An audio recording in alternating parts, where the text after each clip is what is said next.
Pour ceux qui ne le savaient pas, le sabre laser est un sport officiel.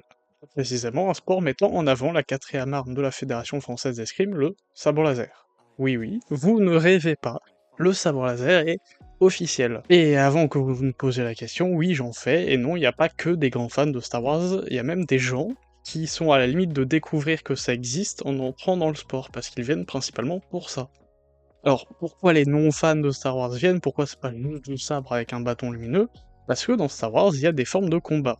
Je sais pas si j'aurais la place de mettre tous les exemples, mais donc on a beaucoup de formes de combat. En club, on utilise principalement les formes incluant la lame simple avec les 7 formes principales, mais il est parfois possible de se permettre un peu de fantaisie, parce que dans Star Wars, il y a aussi les doubles lames comme Dark Maul, le Jerkai et tout. Je vais donc essayer de vous présenter le sport à partir de mon expérience au sein de mon club et de ce que j'ai pu prendre sur d'autres occasions si j'en ai.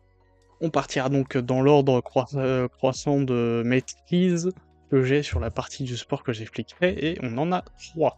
Le kata, c'est la partie que j'ai le moins expérimentée. L'idée, c'est d'exécuter une série d'actions, autant offensives que défensives, qui suivent un rythme et un ordre précis.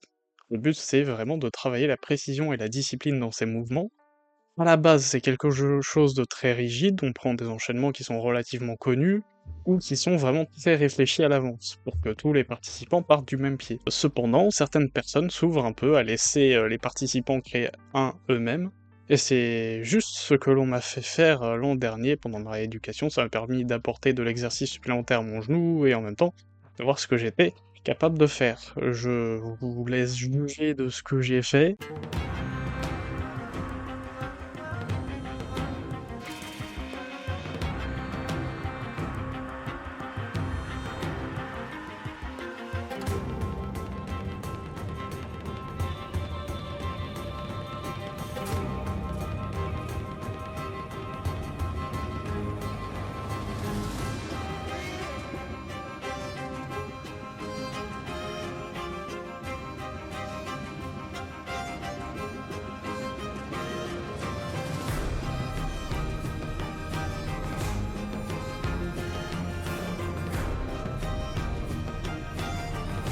Voilà.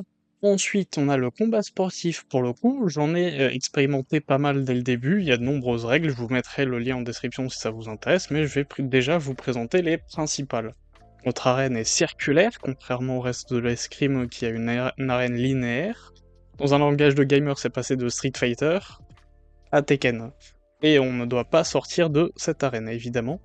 Il nous faut 15 points pour remporter la victoire. Pour cela, nous avons la tête et le tronc qui valent 5 points, les bras et les jambes qui valent 3 points, et enfin les mains et le manche du sabre qui valent 1 point. C'est une partie très intéressante qui permet notamment d'apprendre aussi une forme de discipline à laquelle on ajoute un peu de flexibilité pour pouvoir s'adapter à l'adversaire. Et bien sûr, plus on monte en niveau, plus ça peut devenir spectaculaire, et on essaye quand même de partir des formes traditionnelles du combat de sabre de Star Wars, bien qu'évidemment elles sont prévues pour de la chorégraphie. Donc beaucoup de mouvements ne sont pas proprement possibles en combat. On va rarement voir des volts ici, par exemple. Et enfin, la chorégraphie, voici enfin la partie que j'ai le plus expérimentée, notamment à cause de mon genou, mais qui maintenant est réparé, hein. En théorie, je pourrais faire le combat, mais pour l'instant, c'est quand même pas assez confortable. Mais aussi parce que j'ai plus d'attache à cette branche, c'est là qu'on rentre beaucoup plus dans le Star Wars, même si on essaye de faire nos propres scénarios, et surtout, Star Wars nous appartient pas. Donc nous ne sommes pas autorisés à utiliser les termes utilisés dans la saga, dans nos scénarios, donc autant ça nous restreint légèrement sur l'univers, autant ça nous oblige à voir plus loin, et finalement, bah, ça nous libère beaucoup dans la façon de concevoir nos chorégraphies. Régulièrement, on en prépare une pour la présenter à la fin du cours, et quelquefois on nous propose d'en préparer sur plusieurs semaines pour de micro-tournois internes au club.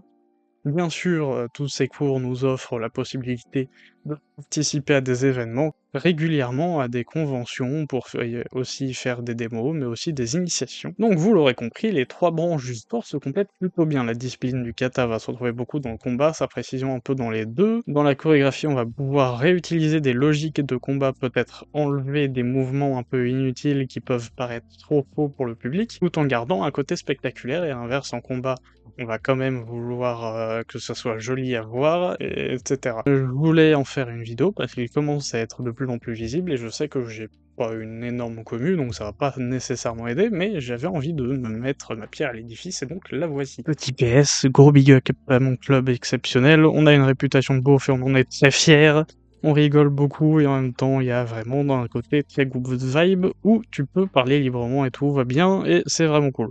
On s'y amuse beaucoup et si vous voulez vous y mettre, je suis personnellement dans le club de Voisin le Bretonneux au gymnase des Pyramides.